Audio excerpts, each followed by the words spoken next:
Hello friends, welcome to మన feelings YouTube channel. ఎప్పుడు ఎదురు చూస్తున్న వినాయక చవితి ఫెస్టివల్ రానే వచ్చేస్తుంది. ఆల్రెడీ వినాయక చవితి ఫెస్టివల్ కోసం చాలా ఏరియాల్లోని బొమ్మలను అయితే తయారు చేస్తున్నారు.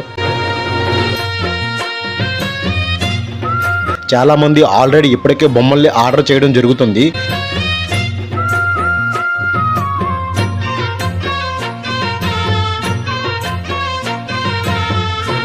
ఈసారి మన వైజాగ్లో ఎత్తైన బొమ్మ ఏ ఏరియాలో పెడుతున్నారో నాకు కామెంట్ రూపంలో మెన్షన్ చేయండి. ఇప్పటి వరకు జరిగిన వినాయక చవితిలో మీరు చూసిన వెరైటీ వినాయకుడి పేరుని నా కామెంట్ రూపంలో మెన్షన్ చేయండి.